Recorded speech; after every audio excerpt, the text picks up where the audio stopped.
Hello friends, welcome back to my channel. Drama की शुरुआत होती है रिया और लिली से, जो कि बेस्ट फ्रेंड्स हैं। पिछली रात दोनों मिलकर एक बहुत ही मजेदार नॉवेल पढ़ रही होती हैं, लेकिन अगले ही दिन जब उनकी आंख खुलती है तो दोनों शॉक्ड हो जाती हैं, क्योंकि वो नॉवेल की दुनिया में आ चुकी होती हैं। रिया जैसे ही शीशे में खुद को देखती है तो जोर से चिल्लाने लगती है कि ये कौन है और मैं कहां पर आ गई हूँ। उसकी आवाज सुनकर लिली उठती है और कहती है कि रिया चिल्लाना बंद करो और मुझे सोने दो। लेकिन जैसे ही लिली को रियलाइज होता है कि वो एक छोटी सी बच्ची की बॉडी में आ गई है, वो भी रिया के साथ चिल्लाने लगती है। दोनों को समझ में आ जाता है कि वो सच में नॉवेल वर्ल्ड में आ चुकी हैं। अब दोनों सोचने लगती हैं कि यहाँ से बाहर निकलने का कोई ना कोई तो रास्ता जरूर होगा। तभी लिली को एक जबरदस्त आइडिया आता है। वो कहती है कि नॉवेल में तुम एक रिच मिलेनियर की वाइफ हो और मैं उसकी डॉटर। जब तक वापस जाने का रास्ता नहीं मिलता तब तक यहीं पर मजे करते हैं और इस स्टोरी की सैड एंडिंग को हैप्पी एंडिंग बना देते हैं। ये आइडिया रिया को भी बहुत पसंद आता है, क्योंकि ओरिजिनल स्टोरी में सू याओ अपनी फर्स्ट लव के लिए रिया और लिली को छोड़ देता है, जिसके बाद माँ बेटी की जिंदगी बर्बाद हो जाती है और उन्हें सड़कों पर भीख तक मांगनी पड़ती है। लेकिन इस बार दोनों ने डिसाइड कर लिया है कि वो स्टोरी का पूरा फ्यूचर ही बदल देंगी। तभी वहाँ पर सू याओ की एंट्री होती है। सू याओ इतना हैंडसम होता है कि उसे देखते ही रिया उस पर फिदा हो जाती है और सोचती है कि ये तो बिल्कुल मेरे टाइप का बंदा है। वहीं लिली भी सू याओ को देखकर खुश हो जाती है और मन ही मन में सोचती है कि मेरे डैडी इतने हैंडसम हैं, इनकी डॉटर बनकर तो बहुत ही मजे आने वाले हैं। लेकिन सू याओ आते ही एक बड़ा शॉक देता है। वो सीधा रिया के सामने डाइवोर्स पेपर्स रख देता है और कहता है कि अगर तुम्हें शादी इतनी ही बोझ लगने लगी है तो मुझे डाइवोर्स दे दो। ये देखकर रिया और लिली दोनों एक दूसरे की तरफ देखने लगती हैं, क्योंकि अगर अब डाइवोर्स हो गया तो उनका पूरा प्लान शुरू होने से पहले ही खत्म हो जाएगा। इसीलिए रिया बिना एक सेकंड वेस्ट किए खुद को जोर का थप्पड़ मार लेती है। वो कहती है कि हस्बैंड, आप चाहे तो मुझे और भी मार सकते हो। मैं पहले लालच में अंधी हो गई थी, मुझसे बहुत बड़ी गलती हो गई। इतना कहकर वो सू याओ का हाथ पकड़ लेती है और खुद ही अपने गाल पर बार बार थप्पड़ मारने लगती है। ये देखकर तुरंत लिली बीच में आ जाती है और कहती है कि डैडी बस करो, मामी को अपनी गलती का एहसास हो गया है। देखो ना, उनका फेस भी टमाटर की तरह लाल हो गया है। इतना बोलते ही लिली अचानक उल्टी जैसी एक्टिंग करने लगती है। सू याओ ये देखकर तुरंत घबरा जाता है और बिना कुछ सोचे लिली को गोद में उठा लेता है। लिली धीरे से कहती है, डैडी मैं डर गई थी, इसीलिए मेरी तबीयत खराब हो गई। सू याओ तुरंत बोलता है कि मैं अभी तुम्हें हॉस्पिटल लेकर चलता हूँ, तुम्हारी क्रेजी मामी ने तुम्हें डरा दिया। जैसे ही सू याओ लिली को गोद में लेकर बाहर निकलता है तो लिली मन ही मन में सोचने लगती है कि वाओ, इतने पावरफुल सीईओ की बेटी बनकर तो बिल्कुल प्रिंसेस जैसा फील आ रहा है। फिर वो चुपके से रिया की तरफ देखकर आंख मारती है, जैसे कह रही हो कि बेस्टी तूने एक्टिंग बहुत ही मस्त की है। अगले दिन सुबह लिली दौड़ती हुई सू याओ के पेरेंट्स के पास जाती है और प्यार से कहती है कि good morning grandpa, good morning grandma. ये सुनकर दोनों एकदम शॉक्ड हो जाते हैं, क्योंकि लिली ने आज तक उन्हें इतने प्यार से नहीं बात की थी। तभी रिया भी वहाँ पर आ जाती है और कहती है कि मॉम डैड, सुबह सुबह कॉफी पीना हेल्थ के लिए अच्छा नहीं होता, इसीलिए मैं आप दोनों के लिए सूप बनवा के लाई हूँ। मेड तुरंत कॉफी हटाकर सूप रख देती है। दोनों बुजुर्ग एक दूसरे की तरफ देखने लगते हैं। उन्हें यकीन ही नहीं हो रहा होता कि रिया और लिली इतने बदल कैसे गए। सब लोग ब्रेकफास्ट के लिए बैठ ही रहे होते हैं कि तभी सू याओ का बड़ा बेटा वहाँ पर आ जाता है। उसे देखकर लिली मन ही मन में सोचती है कि नॉवेल में कैरेक्टर की एंट्री को कितना ड्रामेटिक बना देते हैं। जैसे ही वो बैठता है तो रिया अचानक उसके सामने हाथ घुमाती है और जोर से उसके गाल पर थप्पड़ मार देती है। सब लोग एकदम शॉक्ड हो जाते हैं। वो गुस्से में पूछता है कि ये क्या था। रिया बिल्कुल शांत होकर कहती है कि तुम्हारे फेस पर मक्खी बैठी थी। वैसे तुम सुबह मुंह धोकर नहीं आए थे क्या? इतनी मक्खियाँ क्यों घूम रही हैं? तब लिली भी मजाक उड़ाते हुए बोल पड़ती है, भैया आपसे तो बहुत ही बदबू आ रही है। वो गुस्से से खड़ा हो जाता है, लेकिन सू याओ चुपचाप ये सब देख रहा होता है। उसे हैरानी होती है कि रिया पहली बार उसके बेटे से डरने की बजाय उसका सामना कर रही है। तभी सू याओ की फर्स्ट लव अपने बेटे के साथ सूप लेकर वहाँ पर आ जाती है। वो मुस्कुराते हुए कहती है, सू याओ, मैंने तुम्हारे और तुम्हारे बेटे के लिए स्पेशली सूप बनाया है। ये देखकर लिली तुरंत पूछ लेती है, आंटी आप रोज हमारे घर सूप लेकर क्यों आ जाती हो? वो मुस्कुराकर कहती है, क्योंकि मुझे तुम्हारे डैडी और तुम्हारे भाई की बहुत फिक्र है। लिली सीधा जवाब देती है, तो फिर आप हमारे घर की नैनी बन जाओ ना। वैसे भी जो नैनी मेरे डैडी के रूम में घुसने की कोशिश करती है उसे तो बाहर निकाल दिया जाता है। उस औरत का बेटा गुस्से में कहता है कि मेरी मॉम नैनी नहीं है। लिली तुरंत बोलती है, फिर नैनी का काम क्यों करती हैं? सिर्फ डैडी और भैया के लिए ही सूप क्यों लाती हैं? क्या मैं इस फैमिली का हिस्सा नहीं हूँ? रिया को लिली की बात सुनकर हंसी आ जाती है, लेकिन वो किसी तरह अपनी हंसी रोक लेती है। अगले ही दिन रिया लिली का किंडरगार्टन में एडमिशन करवाने के लिए स्कूल पहुंच जाती है, लेकिन जैसे ही वो गेट के अंदर जाती है तभी सू याओ की फर्स्ट लव वहां पर आकर ड्रामा शुरू कर देती है। वो नखरे दिखाते हुए कहती है कि यहाँ पर ऑलरेडी इतनी लंबी लाइन लगी हुई है, तुम्हारी बेटी को एडमिशन मिलना तो नामुमकिन है। वैसे भी लिली बहुत ज्यादा नॉटी है। उसकी बात सुनते ही बाकी पेरेंट्स भी बोलने लगते हैं कि हाँ, लिली पहले ही हमारे बच्चों को बहुत परेशान करती है। ये सब सुनकर लिली को बहुत ही गुस्सा आ जाता है, लेकिन रिया उसे आंखों ही आंखों में शांत रहने का इशारा करती है। फिर रिया उस औरत से कहती है, जब तुम्हारे बेटे को एडमिशन मिल सकता है तो मेरी बेटी को क्यों नहीं? क्या ये स्कूल तुम्हारे बाप का है? वो घमंड से जवाब देती है, मैं स्कूल की पेरेंट्स कमेटी की हेड हूँ। यहाँ किस बच्चे का एडमिशन होगा और किसका नहीं ये मैं डिसाइड करती हूँ। बाकी पेरेंट्स भी उसकी हाँ में हाँ मिलाने लगते हैं। तभी रिया चुपके से लिली को इशारा करती है। अगले ही पल लिली जमीन पर बैठकर जोर जोर से रोने लगती है। वो चिल्लाकर कहती है, ये आंटी मुझे बुली कर रही हैं। मुझे स्कूल में एडमिशन ही नहीं लेने दे रही। वहाँ खड़े सब लोग लिली को देखने लगते हैं। रिया तुरंत सू याओ को फोन लगाती है और रोते हुए एक्टिंग करते हुए कहती है कि हस्बैंड, यहाँ स्कूल वाले और ये आंटी मुझे और लिली को बहुत ही इंसल्ट कर रही हैं। ये कह रहे हैं कि हमारी बेटी को एडमिशन नहीं मिलेगा और हम उसे अच्छी परवरिश भी नहीं दे पाए। सू याओ ये सब सुनते ही गुस्से में आ जाता है और कहता है कि फोन प्रिंसिपल को दो। प्रिंसिपल डरते डरते फोन लेता है। दूसरी तरफ से सू याओ की आवाज आती है, अगर मेरी बेटी का एडमिशन नहीं हुआ तो इसका अंजाम तुम्हें पता है। बस इतना सुनने का था कि प्रिंसिपल के होश ही उड़ जाते हैं। वो तुरंत रिया से माफी मांगते हुए कहता है कि मैम शायद कोई मिसअंडरस्टैंडिंग हो गई थी, मैं अभी इसी वक्त लिली का एडमिशन करवा देता हूँ। रिया मुस्कुराकर फोन पर कहती है, थैंक यू हस्बैंड, मैं रात को डिनर पर तुम्हारा वेट करूंगी। अब बाकी पेरेंट्स को समझ में आ जाता है कि रिया कोई आम औरत नहीं बल्कि सू याओ की वाइफ है। जो लोग अभी तक उसके खिलाफ बोल रहे थे अब वही लोग उसके आसपास जमा हो जाते हैं और लिली की तारीफ करने लगते हैं। रिया प्रिंसिपल की तरफ देखकर मुस्कुराते हुए कहती है कि अब तो आपको पता चल गया होगा कि मिसेस सू याओ कौन है। प्रिंसिपल तुरंत अपना बिहेवियर बदल लेता है और कहता है कि सर ने स्कूल को इतना बड़ा डोनेशन दिया, आज से पेरेंट्स कमेटी की हेड भी आप ही होंगी। ये सुनकर रिया और लिली एक दूसरे की तरफ देखकर मुस्कुराने लगती हैं, जबकि सू याओ की फर्स्ट लव का चेहरा देखने लायक होता है। उसके बाद दोनों बेस्ट फ्रेंड्स घर लौट आती हैं और बेड पर बैठकर मस्ती करने लगती हैं। रिया प्यार से लिली के गाल को खींचती है तो लिली हंसते हुए कहती है कि बेस्टी तुम मेरी छोटी बेबी होने का पूरा फायदा उठा रही हो। रिया भी हंसते हुए बोलती है कि रियल वर्ल्ड में तुम हमेशा अकेली रहती थी, लेकिन अब मैं तुम्हारी मम्मी हूँ, इसलिए हमेशा तुम्हारी प्रोटेक्शन करूँगी। लिली खुश होकर कहती है कि हाँ मेरी मम्मी बोलती हैं, अब तुम और मेरे बिलियनियर डैडी मुझे मिलकर प्रिंसेस ट्रीटमेंट देना। दोनों जोर जोर से हंसने लगती हैं।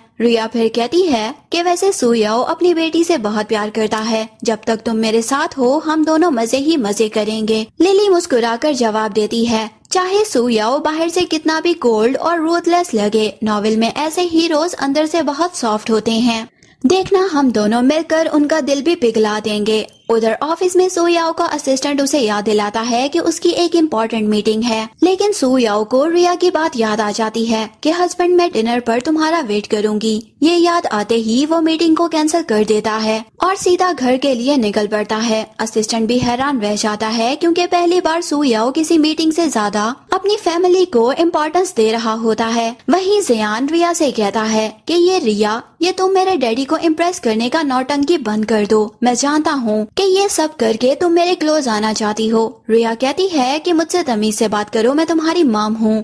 अगर मुझसे बदतमीजी की तो मॉम होने का नाते इतना पिटाई करूंगी कि याद रखोगे। जियान गुस्से में बोलता है कि जिंग ने मुझे सब बता दिया है। प्री स्कूल में तुम जानबूझकर रो रही थी ताकि डैड तुम्हारी साइड लें। तुम सोच रही हो कि ऐसे शिन फैमिली में अपनी जगह बना लोगी। रिया उसकी बात सुनकर जोर से हंस पड़ती है और कहती है कि तुम्हारे डैड मेरे हस्बैंड हैं, मैं उनका सपोर्ट हूँ। उनके पैसे खर्च करूँ या उनके साथ रहूँ, तुम्हें इससे क्या प्रॉब्लम है? हर बात में टांग अड़ाने की आदत छोड़ दो। जियान उसकी तरफ उंगली दिखाते हुए कहता है कि ये सब सिर्फ मुझे जेलस फील करवाने के लिए कर रही हो ना। ये बात सू याओ सुन लेता है और उसे लगता है कि रिया उसे नहीं जियान को लाइक करती है, तो वो वहाँ से जाने लगता है। पर तभी रिया जियान को ही थप्पड़ मारती है और कहती है कि अगर दोबारा ऐसी बकवास की तो टांगे तोड़ दूंगी, और उसे धक्का देकर बोलती है कि हटो मेरे रास्ते से, मुझे मेरे हस्बैंड के पास जाना है। रिया का ये रूप देखकर वो शॉक्ड हो जाता है कि वो इतना ज्यादा कैसे बदल गई। फिर सब साथ डिनर करते हैं। लिली और रिया सू याओ को फूड सर्व करती हैं।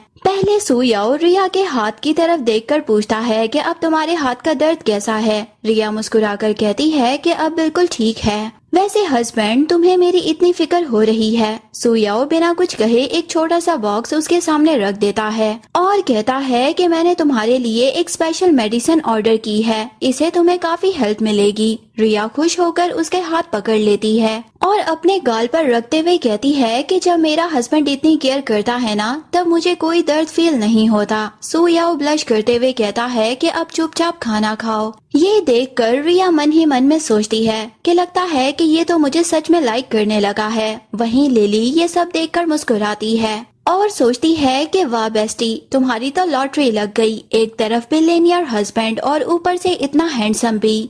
अगले दिन किंडरगार्टन में लिली अपने नए क्लासमेट से कहती है कि अब से हम सब फ्रेंड्स हैं। अगर कोई भी तुम्हें बुली करे तो सीधा मेरे पास आना। सारे बच्चे एक साथ बोलते हैं ओके बॉस। लिली क्लास में बहुत ही फेमस हो जाती है, लेकिन तभी सू याओ की फर्स्ट लव जिंग का बेटा आकर कहता है कि ज्यादा हीरो मत बनो, तुम तो सू याओ अंकल की असली बेटी भी नहीं हो। ये सुनते ही लिली का गुस्सा सातवें आसमान पर पहुंच जाता है। वो अपने लॉलीपॉप साइड पर फेंककर उसके पास जाती है और कहती है कि चाहे मैं अडॉप्टेड हूँ, लेकिन मेरे सरनेम सू याओ शिन का है और तुम्हारी मॉम तो आज तक मेरे डैडी के पीछे घूम रही हैं। दोबारा मेरे बारे में बकवास की ना तो बुरे तरीके से पीट दूंगी। इतना बोलकर लिली उसकी अच्छी खासी क्लास लगा देती है। फिर वो मन ही मन में सोचती है कि मैं कमजोर लोगों को कभी तंग नहीं करती, लेकिन ऐसे बदतमीज बच्चों को सबक सिखाना बहुत जरूरी है। शाम को रिया और लिली घर लौटती हैं तो देखती हैं कि सू याओ की फर्स्ट लव पहले से ही डाइनिंग टेबल पर बैठी सू याओ का वेट कर रही होती है। लिली चुपके से रिया को इशारा करती है। रिया तुरंत समझ जाती है और मन ही मन में कहती है कि आज फिर मेरे हस्बैंड के आसपास मंडरा रही है। तभी सू याओ ऑफिस से घर आता है। वो अभी फोन देख ही रहा होता है कि उसकी फर्स्ट लव उसके पास आकर कहती है कि मुझे तुमसे एक जरूरी बात करनी है। सू याओ बिना उसकी तरफ देखे बोलता है, अगर बात जरूरी होती तो सीधा बोल देती, मैं आज किसी से फालतू बात करने के मूड में नहीं हूँ। मेड इन गेस्ट को बाहर तक छोड़ दो। ये सुनकर वो जल्दी से बोल पड़ती है, आज लिली ने मेरे बेटे को स्कूल में मारा है। लिली तुरंत भागकर सू याओ को हग कर लेती है और मासूम सा फेस बनाकर कहती है, डैडी ये मुझे कह रहा था कि मैं आपकी बेटी नहीं हूँ। रिया भी लिली का साथ देते हुए कहती है कि मैंने लिली को पहले ही सिखा दिया था कि सू याओ के सामने क्या बोलना है। जो भी उसे नीचा दिखाने की कोशिश करे उसे वही जवाब देना। सू याओ बिना एक सेकंड रोए लिली को गोद में उठा लेता है और कहता है कि मेरी प्रिंसेस बिल्कुल नहीं रोएगी। फिर वो सबकी तरफ देखकर कोल्ड वॉइस में बोलता है,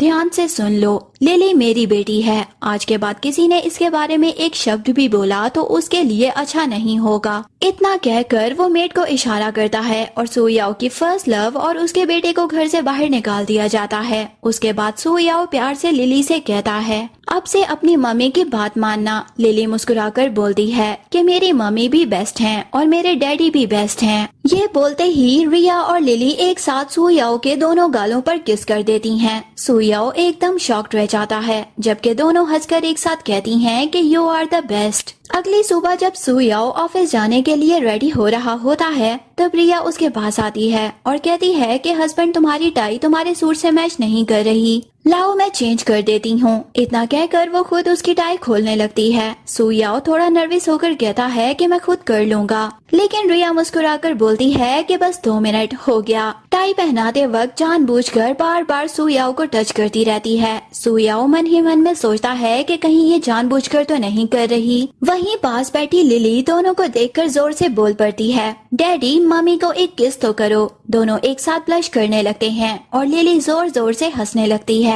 ऑफिस जाते वक्त रिया हाथ हिलाकर कहती है कि गुड बाय हस्बैंड, आज जल्दी घर आ जाना। लेकिन ये सब दूर से देखकर सुयाओ का बड़ा बेटा जियान मन ही मन में सोचता है कि ये औरत सिर्फ डैडी की प्रॉपर्टी पर कब्जा करना चाहती है। जैसे ही वो चला जाता है तो लिली धीरे से रिया से कहती है, बेस्टी ये लोग अभी तक उस औरत का असली चेहरा ही नहीं देख पाए। रिया भी हंसकर बोलती है, वही तो, एक तरफ वो सुयाओ के पीछे पड़ी है और दूसरी तरफ घर वालों को बेवकूफ भी बना रही है। लिली के फेस पर नॉटी सी स्माइल आ जाती है। वो कहती है कि क्यों ना इसके प्लान में इसी को फंसा दें। रिया भी उसके गले में हाथ डालकर बोलती है, डन, अब असली मजा आएगा। उसी रात रिया बेड पर स्टाइल से बैठी होती है, तभी नहाकर सुयाओ रूम में आता है और उसे देखकर कहता है कि आज क्या चल रहा है तुम्हारे माइंड में। रिया उसका हाथ पकड़कर उसे बेड पर बैठा देती है और कहती है कि हस्बैंड मुझे तुमसे एक छोटी सी रिक्वेस्ट करनी है। सुयाओ बिना कुछ पूछे अपना ब्लैक कार्ड निकालकर उसके हाथ में दे देता है और कहता है कि इसका कोई पासवर्ड नहीं और ना ही कोई लिमिट है, जो चाहे खरीद लेना। रिया खुश होकर कार्ड को किस करती है और कहती है कि हस्बैंड तुम कितने अच्छे हो। फिर मुस्कुराकर बोलती है, वैसे मेरी रिक्वेस्ट ये थी कि तुम अपने बड़े बेटे की शादी कब करवा रहे हो। सुयाओ हैरानी से उसकी तरफ देखता है। रिया कहती है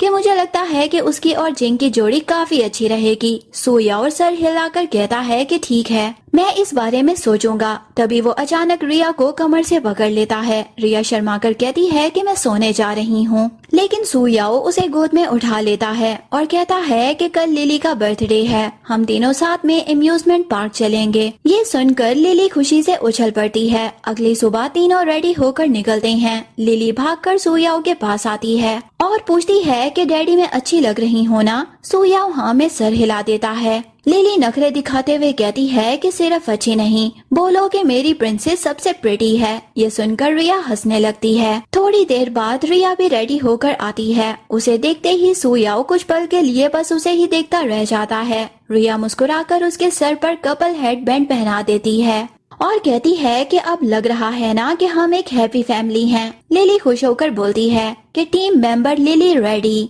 रिया कहती है कि टीम मेंबर मम्मी रेडी। सुयाओ भी मुस्कुराकर हेडबैंड पहन लेता है और कहता है कि टीम मेंबर सुयाओ भी रेडी। तीनों हाथ पकड़कर एम्यूजमेंट पार्क पहुंचते हैं, लेकिन वहां पर पहुंचते ही देखते हैं कि सुयाओ की फर्स्ट लव और उसका बेटा पहले से ही वहां पर मौजूद होते हैं। वो मीठी सी आवाज में लिली से कहती है, वाओ लिली, तुम्हारी ड्रेस तो बहुत ही सुंदर लग रही है। लिली तुरंत जवाब देती है, थैंक यू आंटी, ये मेरी मम्मी ने चूज की है और डैडी के कपड़े भी मेरी मम्मी ने ही सिलेक्ट किए हैं। रिया मुस्कुराकर उस औरत से कहती है, वैसे तुम और मेरा बड़ा बेटा साथ में काफी अच्छे लगते हो। उसके चेहरे का रंग उड़ जाता है, जबकि लिली और रिया एक दूसरे की तरफ देखकर मुस्कुराने लगती हैं। रिया की बात सुनकर सुयाओ की फर्स्ट लव गुस्से से लाल हो जाती है। वो कहती है कि तुम गलत समझ रही हो। तभी सुयाओ टिकट्स लेने चला जाता है। उसके जाते ही लिली चुपके से एक गुलाब का फूल निकालती है और सुयाओ के बड़े बेटे के हाथ में देकर कहती है, भैया ये आंटी का फेवरेट रोज है, जल्दी से इन्हें दे दो।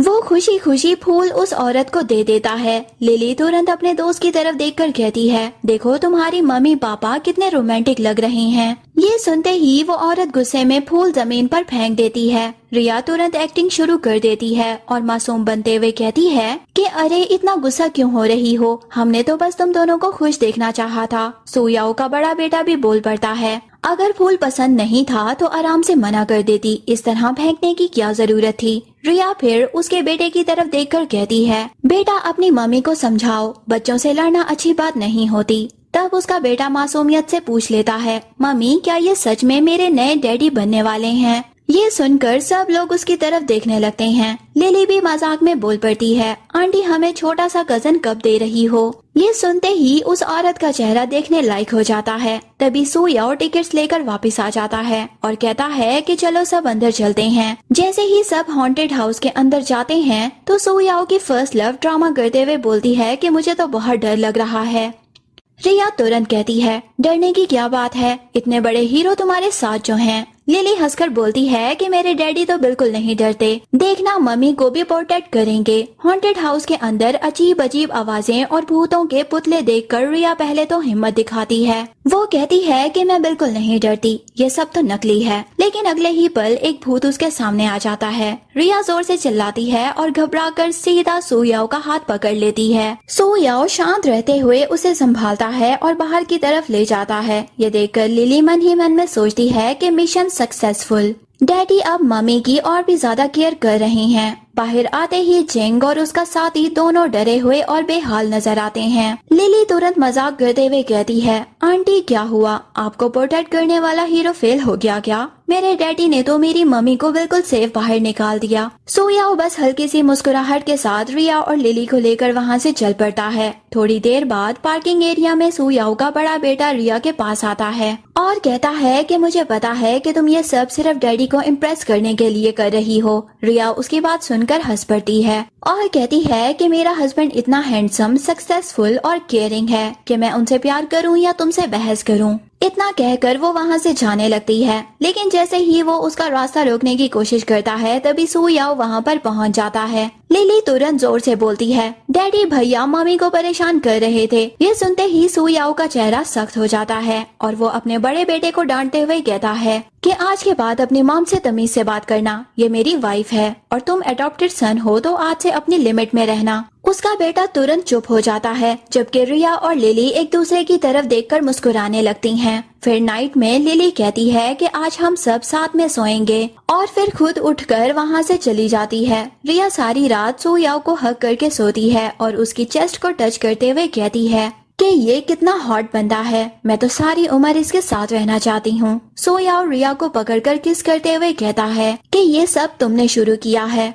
बाद में मुझे ब्लेम मत करना। फिर दोनों इंटीमेट हो जाते हैं। जियान लगड़ाता हुआ घर पहुंचता है और गुस्से में बोलता है, सू याओ क्या आप सच में खुद को मेरा बाप समझते हो? इस बेइज्जती का बदला मैं जरूर लूंगा। तभी लिली भागते हुए आती है। Good morning big brother. जियान बोलता है, जाके मेरे लिए एक गिलास पानी ले आ। लिली हंसती है, तुम सच में अम्यूजमेंट पार्क से पैदल आए हो? मॉम और डैड तो अभी बेडरूम में एक दूसरे को हग करके सो रहे हैं, उन्हें डिस्टर्ब मत करना। फिर शरारत से बोलती है, लगता है कि मुझे जल्द ही एक लिटिल ब्रदर मिलने वाला है। इतने में जिंग भी वहाँ पर आ जाती है। वो सू याओ के पेरेंट्स से कहती है कि गू फैमिली चैरिटी पार्टी आने वाली है। इस साल इवेंट की प्रिपरेशन में जियान मेरी हेल्प करेगा। लिली तुरंत बोलती है कि मेरी मॉम इवेंट ऑर्गेनाइज करने में क्वीन है, वो आंट जिंग से कई गुना ज्यादा बेटर हैं। फैमिली को लिली की बात पसंद आ जाती है और पार्टी ऑर्गेनाइज करने की जिम्मेदारी वो उसे दे देती हैं। ये सुनकर जिंग और जियान दोनों जल जाते हैं। बाद में लिली बोलती है,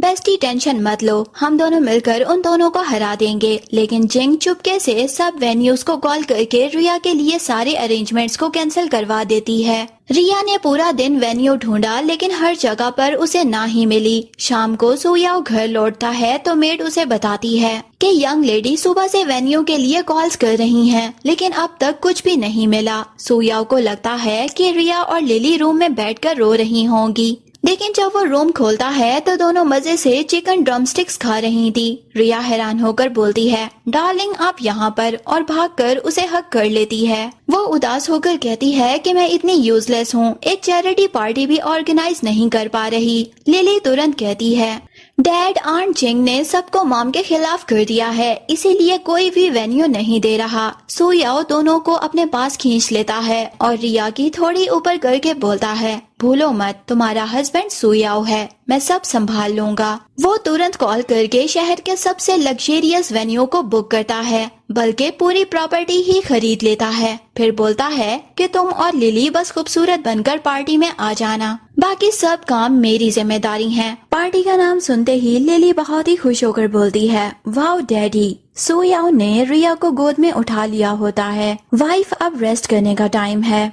रिया को उसका सपोर्टिव नेचर देखकर बहुत ही अच्छा लगता है। अगले दिन वेन्यू पर पहुंचते ही रिया का ग्रैंड वेलकम होता है। सारे अरेंजमेंट्स देखकर उसे समझ में आ जाता है कि सुयाओ ने उसके लिए सब कुछ पहले से ही अरेंज कर दिया था। इसी बीच जिंग रिया की ड्रेस पर वाइन गिराकर उसकी इंसल्ट करने का प्लान बनाती है, लेकिन लिली उसका प्लान पहले ही समझ जाती है और जोर से चिल्लाकर सबको बता देती है। रिया तुरंत जिंग के ऊपर कोल्ड ड्रिंक गिरा देती है और सिक्योरिटी को उसे बाहर निकालने का ऑर्डर देती है। सिक्योरिटी जिंग को वेन्यू से बाहर ले जाती है। लिली खुशी से रिया को हक कर रिया मुस्कुराकर कहती है कि रियल लाइफ हो या कोई भी दुनिया, मैं हमेशा तुम्हारे साथ रहूंगी। थोड़ी देर बाद चैरिटी ऑक्शन शुरू होता है। सुयाओ रिया और लिली के लिए खूबसूरत ड्रेसेस भेजता है। लिली खुश होकर उसे मनी गॉड बुलाती है। फिर सुयाओ, रिया और लिली एक साथ पार्टी में एंट्री करते हैं। सब लोग उन्हें देखते ही रह जाते हैं। ऑक्शन में जिंग अपने जेड इयररिंग्स डोनेट करती है, जबकि रिया लिली की बनाई हुई पेंटिंग लेकर आती है और उसकी स्टार्टिंग बिड 100 मिलियन रखती है। सब लोग ये सुनकर उसका मजाक उड़ाने लगते हैं। तभी सुयाओ 200 मिलियन की बिड लगाकर पेंटिंग खरीद लेता है। इसके बाद वो 200 और चैरिटी में डोनेट करता है और पूरी डोनेशन रिया के नाम से करता है। पहले सबके सामने रिया के फॉरहेड पर किस कर देता है। ये देखकर जिंग जलन से भर जाती है। रात को घर लौटने के बाद लिली हंसते हुए कहती है, good night mom. Good night dad, मैं सोने जा रही हूँ, तभी तो मुझे छोटा भाई या बहन मिलेगा। इतना कहकर वो भाग जाती है। रूम में सिर्फ सुयाओ और रिया रह जाते हैं। सुयाओ रिया के करीब आकर कहता है कि आज तुमने बहुत ही अच्छा परफॉर्म किया। रिया शर्मा कर कहती है, तो आज मुझे बिल्कुल डिसअपॉइंट मत करना। ये सुनकर सुयाओ रिया को अपनी बाहों में उठा लेता है और दोनों का रोमांटिक मोमेंट शुरू हो जाता है। दोनों किस करते हैं और साथ में नाइट स्पेंड करते हैं। दूसरी तरफ जिंग गुस्से में किसी को कॉल करती है। वो फैसला कर लेती है कि अब रिया को हर हाल में हरा कर रहेगी। अगली सुबह रिया को स्कूल से पेरेंट टीचर चैलेंज का इनविटेशन मिलता है। वो सुयाओ से पूछती है कि क्या वो उसके साथ चल पाएगा, लेकिन सुयाओ बताता है कि उस दिन उसकी बहुत ही इम्पोर्टेंट मीटिंग है। जाते जाते वो अपना ब्लैक कार्ड रिया को दे जाता है। रिया ये बात लिली को बताती है। तब लिली के दिमाग में एक प्लान आता है। वो कहती है कि अगर सुयाओ नहीं आ सकता तो वो एक हैंडसम मॉडल को हायर कर लेंगे और कंपटीशन भी जीत जाएंगे। उधर ब्लैक कार्ड से मॉडल एजेंसी का पेमेंट होते ही सुयाओ को नोटिफिकेशन मिल जाता है। वो तुरंत घर पहुंचकर रिया से पूछता है कि उसने मॉडल एजेंसी में पैसे क्यों दिए। रिया पूरी बात समझाती है। लिली भी बताती है कि ये सब उसकी वजह से हुआ था। ये सब सुनकर सुयाओ मुस्कुरा देता है। वो कहता है कि किसी और को हायर करने की जरूरत नहीं, क्योंकि मैं खुद चलूंगा। पेरेंट टीचर चैलेंज के दिन सुयाओ, रिया और लिली मैचिंग आउटफिट्स पहनकर स्कूल पहुंचते हैं। उन्हें देखकर सब लोग हैरान रह जाते हैं, जबकि जिंग का चेहरा उतर जाता है। कंपटीशन के पहले राउंड में जिन जानबूझकर लिली को मुश्किल पॉइंट देती है, लेकिन लिली बिना किसी दिक्कत के पूरी पॉइंट सुना देती है और सब उसके लिए तालियां बजाते हैं। दूसरे राउंड में पेरेंट्स को फिजिकल चैलेंज कंप्लीट करना होता है। जिंग के इशारे पर एक लड़का जानबूझकर रिया से टकरा जाता है। रिया गिरने का नाटक करती है और दर्द होने की बात कहती है। ये देखते ही सुयाओ तुरंत रिया को अपनी बाहों में उठा लेता है। फिर वो एक साथ रिया और लिली दोनों को उठाकर पूरा चैलेंज कंप्लीट कर देता है। सब लोग सुयाओ की तारीफ करने लगते हैं और स्कूल उन तीनों को मोस्ट ब्यूटीफुल फैमिली अवार्ड देता है। साथ ही लिली को 1 मिलियन का प्राइज भी मिल जाता है। उस रात लिली पानी पीने के लिए किचन में जाती है। वहाँ वो देखती है कि एक मेड जिंग के कहने पर सुयाओ की ड्रिंक में नशा मिला रही होती है। लिली तुरंत रिया को सब बताती है। रिया और लिली मिलकर चुपके से नशे वाली ड्रिंक बदल देते हैं। थोड़ी देर बाद जिंग वही ड्रिंक खुद पी लेती है और नशा उसी पर चढ़ जाता है। जब वो सुयाओ के करीब जाने की कोशिश करती है तो सुयाओ उसे इग्नोर कर देता है। तब रिया उसे वहाँ से ले जाकर सीनियर गू के रूम के बाहर छोड़ देती है। नशे की हालत में जिंग गलती से सीनियर गू के रूम में चली जाती है और रात वहीं पर गुजर जाती है। अगली सुबह पूरा घर उन दोनों को एक ही रूम से बाहर आते हुए देख लेता है। कुछ दिन बाद डॉक्टर बताता है कि जिंग प्रेग्नेंट है। सो याओ साफ कह देता है कि जब बच्चा सीनियर गू का है तो जिम्मेदारी भी वही उठाएगा। इसके बाद सो याओ फैसला करता है कि सीनियर गू और जिंग दोनों को गू मेंशन छोड़कर अलग रहना होगा। रिया और लिली मॉल में शॉपिंग कर रही होती हैं। वहाँ एक फैशन ब्रांड का इवेंट चल रहा होता है जहाँ कुछ हैंडसम मेल मॉडल स्टेज पर वॉक कर रहे होते हैं। उन्हें देखकर लिली शरारत से मुस्कुराती है। वो कहती है कि मॉम आपको बिल्कुल डर नहीं लग रहा, अगर सो याओ ने देख लिया तो। रिया हंसते हुए जवाब देती है कि मैं सिर्फ देख ही रही हूँ, इसमें क्या गलत है, वैसे भी मुझे अब कोई जॉब या बिजनेस शुरू करना चाहिए। लिली तुरंत कहती है कि गर्ल्स को हमेशा अपना करियर पहले ही रखना चाहिए, लड़कों का प्यार कब बदल जाए पता नहीं होता, इसीलिए अपना करियर स्ट्रांग होना जरूरी है ताकि जरूरत पड़े तो हम खुद पर डिपेंड रह सकें। दोनों को बिल्कुल भी पता नहीं होता कि सो याओ उनकी सारी बातें सुन चुका होता है। उसे लगता है कि रिया अभी भी उस पर पूरा भरोसा नहीं करती। जेलिस होते ही वो अपने असिस्टेंट को फोन करके ऑर्डर देता है कि पता लगाओ कि मेरी वाइफ पिछले 3 महीनों में किन लोगों से मिली है, खास कर चेक करो कि उसका किसी मेल मॉडल से कोई कनेक्शन तो नहीं। अगली सुबह ब्रेकफास्ट के दौरान रिया और लिली एक दूसरे को खाना खिला रही होती हैं। तभी सो याओ एक फाइल लेकर आता है और रिया के सामने रख देता है। फाइल खोलते ही रिया हैरान रह जाती है। उसके अंदर एक 1 बिलियन की कंपनी ट्रांसफर करने का डॉक्यूमेंट्स होते हैं। रिया हैरानी से पूछती है, इतनी बड़ी कंपनी मेरे नाम? सो याओ शांत आवाज में कहता है, तुम घर पर बोर होती रहती हो, इस कंपनी का ऑफिस मेरे ऑफिस के नीचे ही है, आज से तुम इसे हैंडल करोगी। इतना कहकर वो एक बिजनेस पार्टी का इनविटेशन भी उसके हाथ में दे देता है। ये देखकर लिली बहुत ही खुशी से बोल पड़ती है, वाओ डैडी। लिली की बात सुनकर रिया के मुंह से भी गलती से डैडी निकल जाता है। वो तुरंत शर्मा कर कहती है, मेरा मतलब थैंक यू हस्बैंड। सो याओ मुस्कुरा कर कहता है कि मुझे कोई प्रॉब्लम नहीं, अगर तुम मुझे डैडी भी बुलाओ तो, लेकिन सिर्फ बेडरूम में। ये सुनकर रिया शर्माकर चुप हो जाती है। बिजनेस पार्टी में रिया की अडॉप्टेड सिस्टर सबके सामने उसका मजाक उड़ाने लगती है, लेकिन रिया कॉन्फिडेंस के साथ जवाब देती है कि ये कंपनी सो याओ ने मेरे लिए खरीदी है और इसकी वैल्यू तुम्हारे डैड की कंपनी से 10 गुना ज्यादा है। ये सुनते ही उसकी अडॉप्टेड सिस्टर की बोलती बंद हो जाती है। इसी बीच रिपोर्टर्स रिया को घेर लेते हैं और उसकी पुरानी जिंदगी को लेकर लगातार सवाल पूछने लगते हैं। इतनी भीड़ देखकर रिया कुछ बोल नहीं पाती। तभी सो याओ अपनी टीम के साथ वहां पर पहुंचता है। वो सीधा रिया के पास जाकर अपना कोट उसके कंधों पर डाल देता है और गुस्से में कहता है, मेरी वाइफ को परेशान करने की हिम्मत किसने की। फिर असिस्टेंट को ऑर्डर देता है कि इन मीडिया कंपनीज के साथ सारे कॉन्ट्रैक्ट्स को कैंसिल कर दो।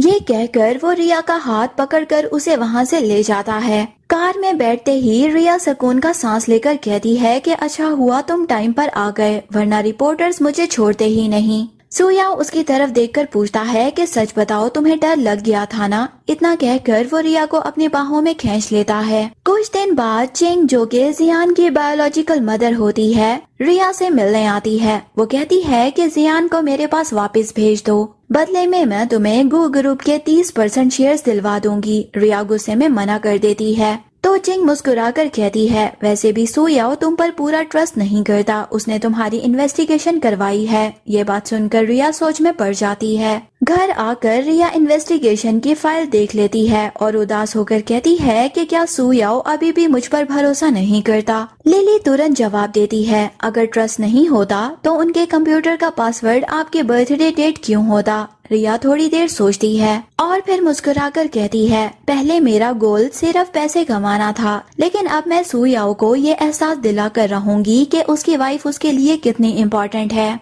ये कहकर रिया अनाउंस करती है कि मैं अब सो याओ के साथ कोल्ड वार शुरू करूंगी। लिली हैरानी से पूछती है कि ये कोल्ड वार कितने दिन चलेगी। रिया हंसी रोककर जवाब देती है, बस 1 घंटा, क्योंकि रात को मुझे उन्हें मना भी तो लेना है। रात को सो याओ बेडरूम में आता है तो रिया मुंह फुलाकर बेड पर बैठ जाती है। वो उसे मनाने की कोशिश करता है, लेकिन रिया इमोशनल एक्टिंग शुरू कर देती है। आखिर में सूयाओ अपना ब्लैक कार्ड निकाल कर रिया के हाथ में रख देता है। वो कहता है कि शॉपिंग कर लो, अगर ये भी कम पड़े तो मैं तुम्हारे लिए पूरा मॉल खरीद दूंगा। ये सुनकर रिया हंस पड़ती है और उसके कंधे पर सर रख लेती है। उसके बाद सूयाओ रिया को इन्वेस्टिगेशन की रिपोर्ट दिखा देता है। रिया भी जिंग की रिकॉर्डिंग सुनकर कहती है कि मैं ये सब तुम्हारे लिए प्रूफ कलेक्ट कर रही थी। सब सच जानने के बाद सूयाओ जिंग को फंसाने के लिए रिया को कंपनी का फेक कॉन्फिडेंशियल डाटा दे देता है। प्लान के मुताबिक रिया वही डाटा जिंग को दे देती है। कुछ ही देर बाद मार्केट में फेक न्यूज फैल जाती है कि कंपनी के शेयर्स गिर गए हैं। जिंग को लगता है कि उसका प्लान कामयाब हो गया। इसी बीच लिली लैपटॉप पर एक साथ ही स्टॉक चार्ट्स देख रही होती है। रिया हैरानी से पूछती है कि तुम्हें ये सब कैसे आता है। लिली हंसने के साथ कहती है कि मैंने नॉवेल पढ़ते पढ़ते शेयर्स और स्टॉक के बारे में भी सब कुछ सीख लिया। बेस्टी टेंशन मत लो,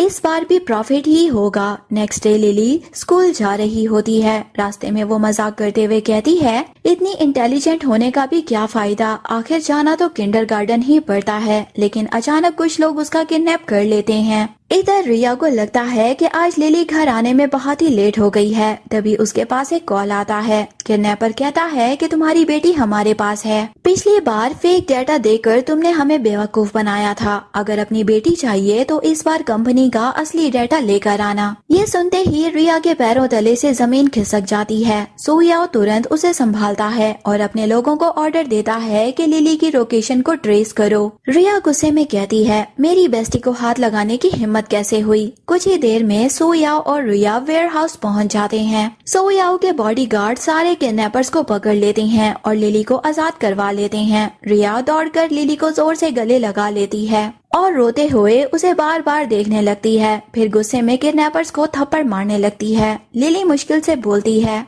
बेस्टी धीरे से, तुम तो किडनैपर से भी ज्यादा टॉर्चर कर रही हो, सांस ही नहीं आ रहा। रिया तुरंत उसे छोड़ देती है। वो कहती है कि सॉरी, लेकिन दोबारा कभी खुद को डेंजर में मत डालना। सूयाओ बॉडीगार्ड्स को ऑर्डर देता है कि सब किडनैपर्स को पुलिस के हवाले कर दिया जाए। तभी एक किडनैपर सच बोल देता है कि ये सब जिंग के कहने पर हुआ था। जिंग भागने की कोशिश करती है लेकिन सूयाओ और रिया उसका रास्ता रोक लेते हैं। सूयाओ सबके सामने उसका सच बता देता है कि उसने जानबूझकर जियान को गू फैमिली के पास भेजा था ताकि फ्यूचर में फैमिली की प्रॉपर्टी पर कब्जा कर सके। इतने में पुलिस आकर जिंग को अरेस्ट करके ले जाती है। घर लौटने के बाद रिया लिली के घाव पर मेडिसिन लगा रही होती है। लिली मुस्कुराकर कहती है कि बेस्टी आज तुमने रोकर बहुत ही अच्छी एक्टिंग की। रिया उसके सर पर हाथ रखकर कहती है कि वो एक्टिंग नहीं थी, अगर तुम्हें दोबारा कुछ हुआ ना तो मैं खुद को कभी माफ नहीं करूंगी। दूर खड़ा हुआ सूयाओ दोनों की बातें सुन लेता है। वो बिना कुछ कहे स्टडी रूम में चला जाता है। स्टडी रूम में उसकी नजर रिया की पुरानी डायरी पर पड़ती है। डायरी में लिखा होता है कि रिया कभी जियान को पसंद करती थी और उसी से ही शादी करना चाहती थी।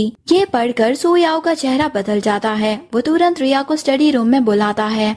लिली धीरे से रिया से कहती है बेस्टी लगता है कि डैडी को गुस्सा आ गया है, संभल के जाना। रिया सोचती है कि अगर वो थोड़ा क्यूट बनकर जाएगी तो शायद सूयाओ का गुस्सा ठंडा हो जाएगा। जैसे ही रिया स्टडी रूम में आती है तो सूयाओ उसे अपनी गोद में बिठा लेता है और लैपटॉप खोलकर कंपनी का काम दिखाता है। रिया कहती है कि मैं ये मिस्टेक्स अभी ठीक कर देती हूँ, लेकिन सूयाओ उसका हाथ पकड़कर कहता है कि यहीं बैठकर ठीक करो, मैं खुद तुम्हें सिखाऊंगा। फिर वो डायरी दिखाकर पूछता है कि इस डायरी की हैंड राइटिंग तुम्हारे जैसी क्यों नहीं लग रही। रिया एक पल के लिए घबरा जाती है, फिर कहती है कि लोग बदल जाते हैं तो हैंड राइटिंग भी बदल जाती है। सूयाओ कुछ भी नहीं कहता। वो लैपटॉप बंद करता है, रिया को अपनी बाहों में उठाता है और उसे बेडरूम में ले जाता है। अगले दिन सुबह रिया उठती है तो उसकी पूरी बॉडी भी दर्द कर रही होती है। वो मिरर पर अपने नेक पर निशान देखकर मेकअप से उन्हें छुपाने लगती है। तभी सूयाओ उसके पास आता है। रिया तुरंत पीछे हटते हुए कहती है बस मेरी बैक अभी भी दर्द कर रही है। सूयाओ सिर्फ मुस्कुरा देता है और उसके माथे पर एक किस करके ऑफिस के लिए निकल जाता है। उसी वक्त स्कूल में लिली की मुलाकात फिर से जिंग से होती है। जिंग अपने बेटे के साथ वापस आ चुकी होती है। वो घमंड से कहती है मेरे होने वाले बच्चे को ही गू फैमिली की प्रॉपर्टी मिलेगी। लिली बिना डरे जवाब देती है कि जब तक मेरे डैडी हैं तुम्हारा ये सपना कभी पूरा नहीं होगा। जिंग का बेटा बाकी बच्चों को लेटेस्ट ट्रांसफॉर्मर का लालच देता है, लेकिन लिली प्रिंसिपल के पास जाकर अपना ब्लैक कार्ड निकालती है और कहती है कि स्कूल के हर बच्चे के लिए लेटेस्ट लीगो कासल ऑर्डर कर दिया जाए। प्रिंसिपल तुरंत ऑर्डर दे देता है। ये देखकर सारे बच्चे लिली के पास आ जाते हैं और एक साथ कहते हैं, लिली ही हमारी बॉस है, हम सिर्फ लिली के साथ ही खेलेंगे। रिया और लिली के जाने के बाद लिली अपनी स्मार्ट वॉच से ग्रैंड माँ को कॉल करके स्कूल में हुई सारी बात बता देती है। वो बताती है कि जिंग सबके सामने कह रही थी कि उसका होने वाला बच्चा ही गो फैमिली का असली वारिस बनेगा। ये बात सुनते ही ग्रैंड माँ गुस्से से भर जाती हैं। घर पहुँचते ही ग्रैंड माँ सीधा ग्रैंड पा के सामने जाकर उन्हें थप्पड़ मार देती हैं। वो साफ कह देती हैं कि गो फैमिली की सारी प्रॉपर्टी सिर्फ सुयाओ की है और किसी इलेजिटिमेट बेटे या उसके बच्चे का उस पर कोई हक नहीं होगा। गुस्से में वो ग्रैंडपा को घर से भी बाहर निकाल देती हैं। कुछ देर बाद रिया एक ज्वेलरी स्टोर में नेकलेस देखने जाती है। वहाँ पर जिंग फिर से अपनी औकात दिखाने की कोशिश करती है। वो कहती है कि जल्द ही उसका बच्चा गो फैमिली का वारिस बनेगा। तभी ग्रैंड माँ वहाँ पर पहुँच जाती हैं और जिंग को सबके सामने डांट देती हैं। फिर वो रिया को अपने साथ लेकर वहाँ से चली जाती हैं। रात को रिया घर पर सुयाओ का इंतजार कर रही होती है। काफी देर बाद सुयाओ नशे की हालत में घर लौटता है। रिया उसे संभाल कर रूम तक ले जाती है। सुयाओ उसका हाथ पकड़कर उदास आवाज में कहता है कि मैं तुम्हें खुश नहीं रख पा रहा ना। रिया उसे समझाने लगती है, लेकिन सुयाओ बच्चों की तरह शिकायत करता है कि तुम मुझसे कभी गुस्सा क्यों नहीं होती, जब मैं लेट आता हूँ तो तुम मुझे डांटती क्यों नहीं। तो रिया मुस्कुराकर कहती है कि उसने मैसेज किया था। सुयाओ कहता है कि मैसेज नहीं, एक वाइफ की तरह मुझे कॉल करके डांटा करो। नशे में ही सुयाओ अचानक डायरी की बात छेड़ देता है और पूछता है कि उस डायरी में उसका नाम क्यों नहीं था। रिया समझ जाती है कि वो पुरानी डायरी की बात कर रहा है, लेकिन सच नहीं बता पाती। सुयाओ बार बार उसे सिर्फ एक बात कहता रहता है कि मुझे कभी छोड़कर मत जाना। अगली सुबह सुयाओ की आंख खुलती है तो वो देखता है कि रिया सोफा पर ही सो गई थी। उस रात की सारी बातें याद आ जाती हैं और उसे लगता है कि शायद रिया उससे नाराज है। ऑफिस में रिया अपने असिस्टेंट के साथ काम खत्म करके एक सेल्फी पोस्ट कर देती है। जब सुयाओ वो फोटो देखता है तो बुरे तरीके से जेलस हो जाता है और तुरंत असिस्टेंट का ट्रांसफर करवा देता है। रिया जब सुयाओ से इस बारे में पूछती है तो वो बहाना बना देता है कि असिस्टेंट को ट्रेनिंग के लिए भेजा है। रिया हंसकर कहती है कि अगर बदला लेना है तो मुझसे लो, बेचारे एम्प्लॉयज पर क्यों निकाल रहे हो बदला। सुयाओ उसका चेहरा अपनी तरफ करके कहता है कि अगर वो उसकी वाइफ है तो उसे उसी की तरह बिहेव भी करना चाहिए। रिया जवाब में उसके होंठों पर हल्का सा बाइट कर लेती है और कहती है कि ये तुम्हारी पनिशमेंट है, तुमने मेरी डायरी पढ़कर मुझ पर शक किया था। फिर रिया उसकी आंखों में देखकर कहती है कि मैं किसी और से प्यार नहीं करती, मैं सिर्फ तुमसे प्यार करती हूँ सुयाओ। ये सुनकर सुयाओ के चेहरे पर फिर से मुस्कान आ जाती है। दोनों एक दूसरे से वादा करते हैं कि आज के बाद कोई भी बात छुपाएंगे नहीं और हर आखिरकार वो दिन भी आ जाता है जब रिया और सुयाओ अपना कॉन्ट्रैक्ट मैरिज को हमेशा के लिए सच्चे रिश्ते में बदलने वाले होते हैं।